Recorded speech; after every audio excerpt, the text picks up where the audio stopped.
करूं जिक्र तुम्हारा शहरग में तू, करूं शुक्र खुदा का नस नस में तू, करूं जिक्र तुम्हारा शहरग में तू, करूं शुक्र खुदा का नस नस में तू।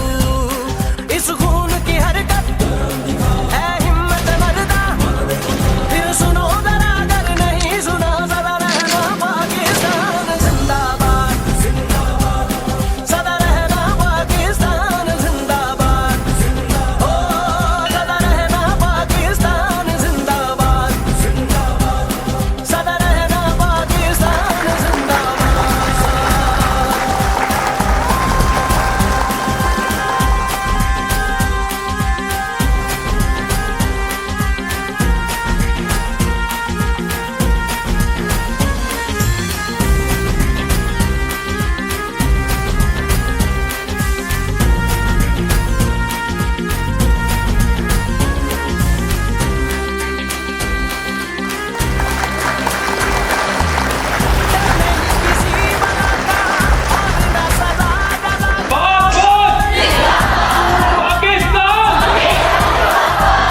आज का जो हमारा सेशन था वो DGISPR के साथ था और उन्होंने हमारा बहुत तफसीली सवालात के जवाब दिए। इससे मुझे ये महसूस हुआ कि Pakistan is in good hands.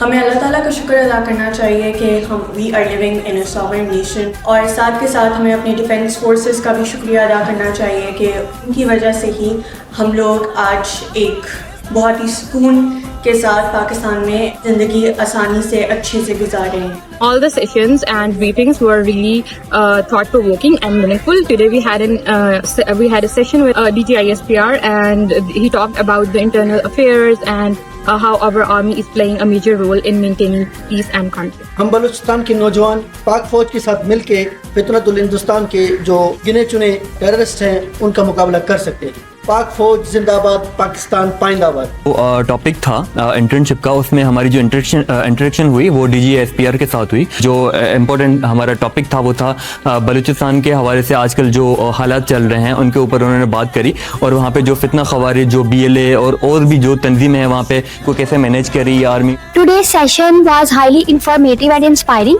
I feel honored to listen to the DGISPR, whose vision and clarity help us understanding the national issues, Balochistan related issues and the role of media. Students ने openly high तरह से अपने questions को जो है DGISPR के सामने put किया, और उन्होंने बहुत क्लियरली और बहुत फैक्टफुली सारे क्वेश्चंस का आंसर किया। The thing I want to say that Pakistan son does not only lie in its border but in the minds and action of its people.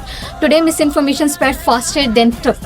Every post we share, every word we speak shapes Pakistan's image. So as youth, our responsibility is to stay informed, think critically and act responsibly, because a strong Pakistan begins with responsible citizens. इस session के अंदर बलूचिस्तान के हवाले से भी discussion हुई। भारत जो है वो जिस तरीके से फैसिलिटेट कर रहा है दहशतगर्दों को अफगानिस्तान के थ्रू, अब उसको पता है कि अगर वो जंग करता है तो उससे कुछ नहीं कर पाएगा। अब वो क्या करते हैं कि जो दहशतगर्द हैं अब उनको सपोर्ट करते हैं वो, तो उनकी सपोर्ट से वो चाहते हैं कि पाकिस्तान के अंदर एक दहशत फैले, लेकिन इस तरीके से पाकिस्तान की फौज और पाकिस्तान की अवाम नहीं होने देगी। इंशाल्लाह पाकिस्तान के अंदर फौज अवाम सब मिल के इन दुश्मनों का मुकाबला करें। हमारे बैकवर्ड इलाकों से काफ़ी ज़्यादा स्टूडेंट्स आते हैं, इंक्लूडिंग तीरा, बाजवड़, खैबर से। उनके जो माइंड में इस चीज़ को लेके था कि वहाँ पे जो पाक फौज है उसका कोई रोल नहीं है, तो उस चीज़ को DGISPR ने काफ़ी अच्छे से उस चीज़ को क्लियर किया कि how they are playing their role in backward areas. Every point is supported by facts and figures which help us to clear the misinformation and confusions in our mind that people often believe without proper verification.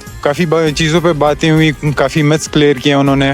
हमारी economy, हमारी stability, मुल्क की stability पे बात की गई।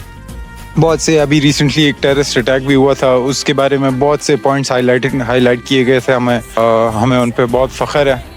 पाकिस्तान जिंदाबाद। पाक फौज के जवानों के लिए मैं एक शेर पढ़ना चाहूँगी। है अगर जुर्म वतन की मिट्टी से मोहब्बत, तो ये जुर्म सदा मेरे हिसाबों में रहेगा। पाक फौज जिंदाबाद, पाकिस्तान जिंदाबाद।